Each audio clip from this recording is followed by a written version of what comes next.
J'espère que vous allez bien. Bon, nous allons continuer notre leçon pour les limites. Bon, on passe au chapitre 8, opération sur les limites. Alors, premièrement, la limite de la somme de deux fonctions. Alors, ce tableau devant vous, on a la limite de f de x en x0 égale à n, et la limite de g de x en x0 égale à l'. Donc, la somme, c'est n plus l'. Bon, si la limite de f de x en x0 est égale à n, et la limite de g de x en x0 est égale à plus l', alors la limite de la somme est égale à plus l'. Et si la limite de f de x en x0 est égale à n, et si la limite de g de x en x0 est égale à moins l'infini, donc la limite de la somme est égale à moins l'infini.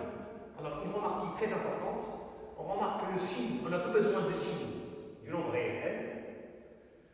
Par contre, devant vous, le tableau du produit, le signe du nombre réel n est très intéressant.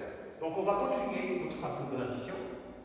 Si la limite de f de x en x0 est égale à plus l'infini, et si la limite de g de x en x0 est égale à plus l'infini, donc la somme c'est plus l'infini. Si la limite de f de x en x0 est égale à moins l'infini, et si la limite de g de x en x0 est égale à moins l'infini, donc la somme c'est moins l'infini. J'ai écrit en rouge, si la limite de f de x en x0 c'est plus l'infini, et si la limite de g de x en x0 est égale à moins l'infini, donc c'est une forme, j'ai écrit en abrégé f, ça veut dire que c'est une forme indéterminée, ça veut dire que c'est une forme qu'on ne peut pas déterminer. On passe le tableau suivant, la limite du produit de deux fonctions. Bon, si la limite de f de x en x0 est égale à l, et la limite de g de x en x0 est égale à l', alors la limite du produit est égale au produit des deux nombres n fois l'. Bon, maintenant, on doit s'intéresser au signe du nombre réel n. Si la limite de f de x en x0 est égale à l, et ce nombre n est strictement positif, et la limite de g de x en x0 égale à plus l'infini, donc la somme, le produit, c'est plus l'infini. Et si la limite de f de x en x0 égale à l, qui est un nombre strictement négatif, et la limite de g de x en x0 égale à plus l'infini, donc le produit c'est moins l'infini. Maintenant, les deux limites sont infinies. Si la limite de f de x en x0 égale à plus l'infini, et la limite de g de x en x0 égale à plus l'infini, donc le produit c'est plus l'infini. Si la limite de f de x en x0 égale à plus l'infini, et la limite de g de x en x0 égale à moins l'infini, donc le produit c'est moins l'infini. Si la limite de f de x en x0 égale à moins l'infini, et la limite de g de x en x0 égale à moins l'infini, donc le produit c'est plus l'infini. Bon, le dernier. Si la limite de f de x en x0 égale plus l'infini ou bien moins l'infini, et la limite de g de x en x0 égale à 0, c'est une forme indéterminée. Troisièmement, la limite de l'inverse d'une fonction. Bon, si la limite de f de x en x0 est égale à l, avec l est un nombre non nul, alors la limite de l sur f de x est égale à l sur l. Bon. Si la limite de f de x en x0 est égale à plus l'infini, alors la limite de 1 sur f de x en x0 est égale à 0 plus. Si la limite de f de x en x0 est égale à moins l'infini, alors la limite de 1 sur f de x en x0 est égale à 0 moins. Et si la limite de f de x en x0 est égale à 0 plus, alors la limite de 1 sur f de x en x0 est égale à plus l'infini. Et si la limite de f de x en x0 est égale à 0 moins, alors la limite de 1 sur f de x en x0 est égale à moins l'infini. Bon, quatrièmement, on va passer à la limite du rapport de deux fonctions. Bon, alors une remarque à faire. f de x sur g de x, il est égal à f de x fois 1 sur g de x.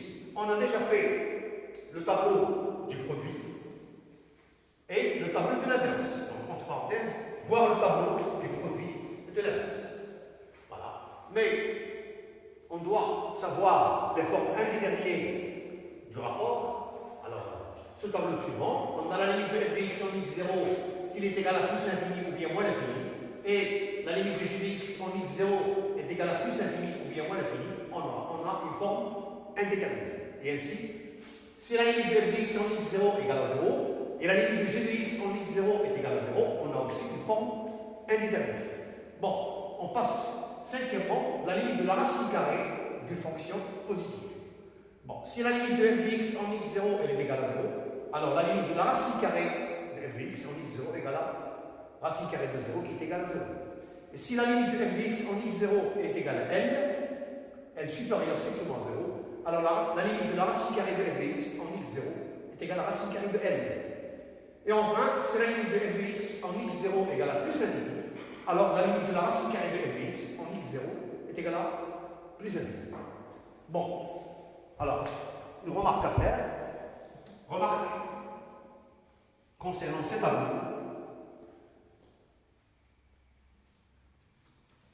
Alors, remarque.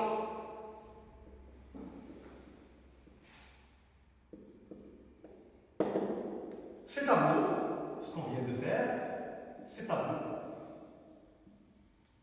restent toujours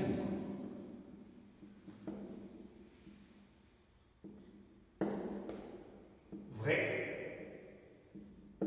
si x tend vers x0, ça veut dire à droite de x0, ou x tend vers x0 moins, ça veut dire à gauche de x0, ou x tend vers plus l'infini, ou x tend vers moins l'infini.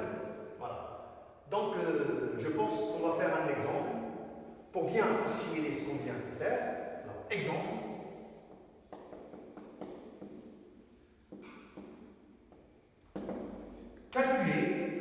Calculer les limites suivantes.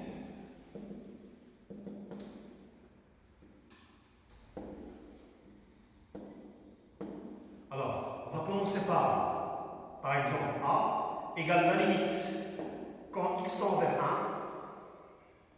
1, 8x à la puissance 3, plus x au carré, plus x, moins 10, sur x au carré, moins 9x plus 8. Alors, qu'est-ce qu'on va faire? Alors, pour calculer cette limite, on va remplacer x par 1.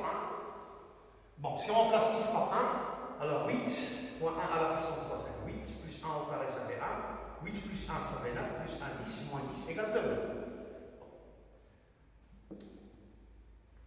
0. Et si on remplace x par 1, 1 au carré c'est 1, 1 moins 9 c'est moins 8 plus 0. Bon, je le mets entre guillemets. En principe, on n'a pas le droit de l'écrire, mais pour faciliter, entre nous, voilà, c'est une forme, alors forme indéterminée. Donc, pour élever l'indétermination, on doit factoriser par x moins 1. Ça veut dire, on doit factoriser le numérateur par x moins 1 et le dénominateur par x moins 1. Bon. Alors, on peut faire ou bien la division euclidienne, ou bien la méthode, ce qu'on appelle la méthode d'Orner. Bon. On va diviser 8x à la puissance 3 plus x carré plus x moins 10 divisé par x moins 1. Alors 8x à la puissance 3 divisé par x, ça fait 8x carré. 8x carré fois x, ça fait 8x à la puissance 3. 8x au carré fois moins 1, ça fait moins 8x carré. On fait la soustraction. 0. 1 moins 8, ça fait 8 plus 8 plus 9.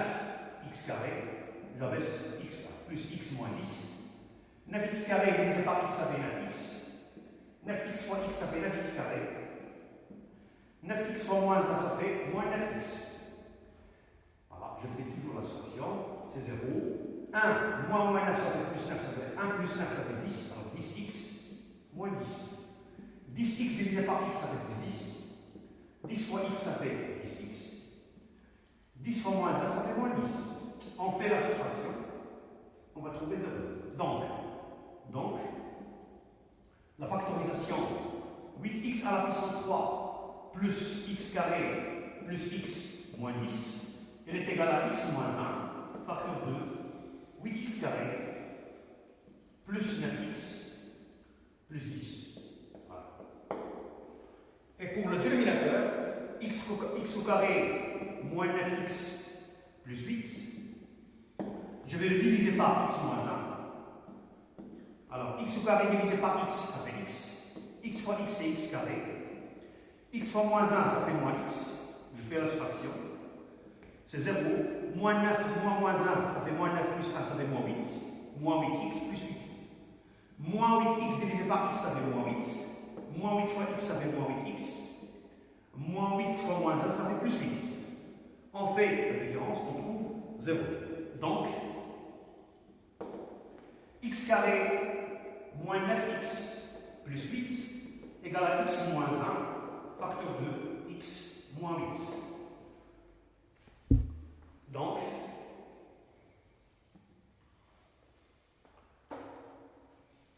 a égale la limite quand x tend vers 1. Alors, pour le numérateur, c'est x moins 1, facteur de 8x carré plus 9x plus 10 sur x moins 1, facteur de x moins 8. Je vais simplifier par x moins 1. Alors, il me reste la limite quand x tend vers 1, 8x carré plus 9x plus 10 sur x moins 8. Je vais remplacer x par 1. 8 plus 9, ça fait 17, plus 10, ça fait 27.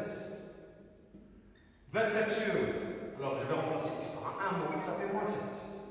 Finalement, égal à moins 27 sur 7.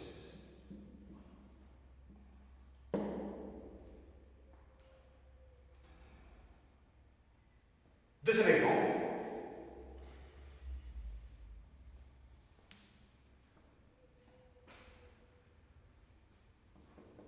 B égale la limite quand x tend vers 2, x au carré moins 4 sur la racine carrée x plus 7 moins 3. Bon, je vais remplacer x par 2. Alors, x 2 au carré, c'est 4, moins 4, ça fait 0. Racine carrée 2 plus 7, ça fait 9. Racine carrée de 9, c'est 3. 3 moins 3, 0. Bon, entre guillemets. C'est une forme indéterminée. Bon, on doit factoriser par x moins 2. Bon. X au carré moins 4. On sait que c'est une identité remarquable. Elle est de la forme a au carré moins b au carré. Rappel.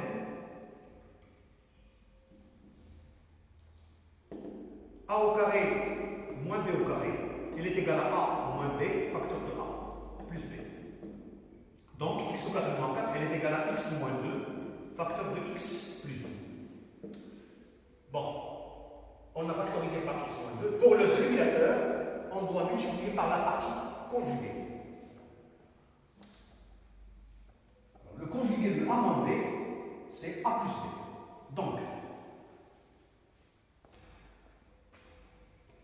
Donc b égale la limite quand x tend vers 2, x moins 2, facteur de x plus 2. Bon, sur la racine carrée de x plus 7, moins 3. On va multiplier par le conjugué, ça veut dire la racine carrée x plus 7 plus 3. Bien sûr, au numérateur, racine carrée x plus 7 plus 3. On a dit que a moins b facteur de a plus b, il est égal à a au carré moins b au carré. Il est égal à la limite quand x tend vers 2. Bon, au numérateur, x moins 2 facteur de x plus 2, facteur de racine carrée x plus 7 plus 3, sur racine carrée x plus 7 au carré moins 3 au carré.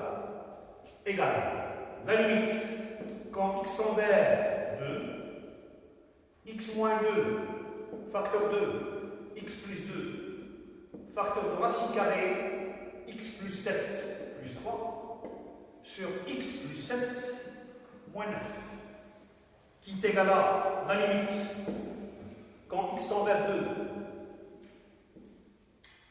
x moins 2, facteur de x plus 2, facteur de racine carrée x plus 7 plus 3 sur x moins 2. Voilà.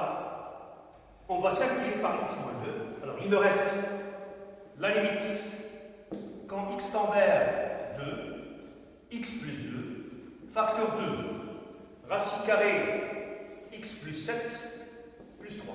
Eh bien, je vais remplacer par 2, x par 2. Donc, 2 plus 2, ça fait 4.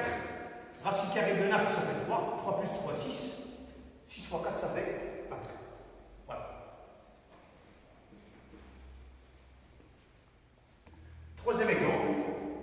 c'est égal à la limite.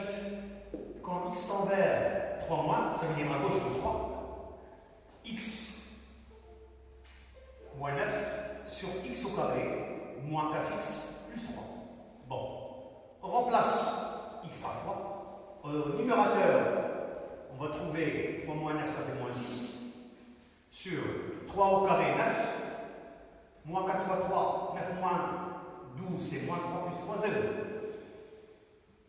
Bon, c'est une forme déterminée. Non, c'est l'infini. On doit savoir est-ce que c'est plus l'infini ou bien moins l'infini. Donc, pour savoir si c'est moins l'infini ou bien plus l'infini, on doit étudier le signe des dénominateurs à gauche de 3. Pour cela, on va calculer delta. Il s'agit d'un triangle du second degré. On doit calculer delta. Delta est égal à moins 4 au carré, moins 4 fois 1 fois 3, qui est égal à 16, moins 12, qui est égal à 4. Alors, de racine, x1 égale à moins b, 4 plus racine carrée de 4 sur 2, qui est égal à 4 plus 2 sur 2, qui est égal à 3. x2 est égal à 4 moins racine carrée de 4 sur 2, égal à 4 moins 2 sur 2, ça fait 1. On va faire un table de signes du triangle x, alors x au carré, moins 4x plus 3, moins l'infini, 1, 3, plus l'infini. Alors, ils s'annulent en 1 et en 3. Alors, à l'extérieur des racines, sin de a ou moins a, c'est le coefficient de x qui est 1, donc son signe c'est positif. Donc, à l'extérieur des racines c'est plus, et à l'intérieur c'est moins. Ce qui nous intéresse, c'est le signe de x au carré moins 4 plus 3 à gauche de 3. Voilà, c'est ce signe qui nous intéresse. Ça veut dire que la limite de x au carré moins 4x plus 3 quand x tend vers 3 moins, elle est égale à 0 moins. Voilà. Bon, on a la limite de x moins 9 quand x tend vers 3 moins, on a trouvé moins 6. Et la limite de x au carré moins 4x plus 3, quand x tend vers 3 moins, on a trouvé 0 moins. D'où, d'après les tableaux précédents, la limite quand x tend vers 3 moins, x moins 9 sur x au carré moins 4x plus 3, elle est égale à plus l'infini. Voilà. On passe au quatrième exemple, et dernier exemple. D égale la limite quand x tend vers 5, x moins 8 sur valeur absolue de x moins 5. Bon, on remplace x par 5. On va trouver au numérateur moins 3 et au dénominateur 0. Alors, remarquez, chers élèves, que le dénominateur, c'est une valeur absolue. Donc, bon, moins 3 sur 0, c'est l'infini. Donc, pour cette limite, on n'a pas besoin de calculer la limite à droite et à gauche. Pourquoi? Parce que le signe du dénominateur est un signe constant. On sait que la valeur absolue, elle est toujours positive. Donc, c'est 0 plus, d'où le résultat, c'est moins l'infini. Voilà. Donc, la limite de x moins 8 sur valeur absolue x moins 5, quand x tend vers 5, égale moins l'infini. Voilà. La séance prochaine, on va terminer notre leçon. Merci de votre attention et à la séance prochaine. Inch'Allah.